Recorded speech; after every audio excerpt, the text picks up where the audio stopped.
क्या कोई इंसान मौत के देवता यमराज से भी बच सकता है? एक बार एक इंसान ने ऐसा कर दिखाया था और यमराज को भी हार माननी पड़ी। बहुत समय पहले एक सत्यवादी और धर्मपरायण राजा था, सत्यवान। उसकी पत्नी का नाम था सावित्री।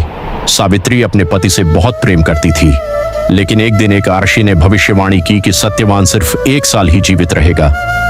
यह सुनकर भी सावित्री ने सत्यवान से ही विवाह किया। वह जानती थी कि उसका समय सीमित है, फिर भी उसने अपने पति को नहीं छोड़ा।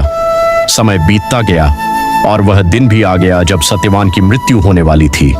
सत्यवान जंगल में लकड़ी काटने गया और अचानक उसे चक्कर आया और वह जमीन पर गिर पड़ा। उसी समय वहां मृत्यु के देवता यमराज प्रकट हुए। उन्होंने सत्यवान की आत्मा को अपने साथ ले लिया, लेकिन सावित्री ने हार नहीं मानी। वह यमराज के पीछे पीछे चलने लगी। यमराज ने कहा, सावित्री, अब वापस जाओ, यह प्रकृति का नियम है। सावित्री ने कहा, मैं अपने पति के बिना वापस नहीं जाऊंगी। उसकी सच्ची भक्ति और प्रेम देखकर यमराज प्रभावित हो गए। उन्होंने कहा, तुम मुझसे कोई एक वरदान मांग सकती हो। सावित्री बहुत बुद्धिमान थी। उसने पहले अपने ससुर का खोया हुआ राज्य वापस मांगा।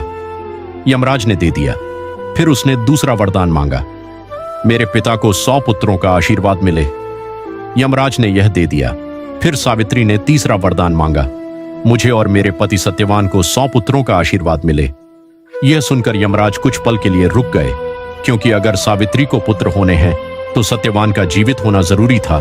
सावित्री की बुद्धिमानी और प्रेम देखकर यमराज को सत्यवान की आत्मा वापस करनी पड़ी, और इस तरह एक पत्नी के प्रेम और बुद्धि ने मौत के देवता को भी हरा दिया। इसलिए कहते हैं, सच्चा प्रेम और अटूट विश्वास मौत जैसी ताकत को भी बदल सकता है।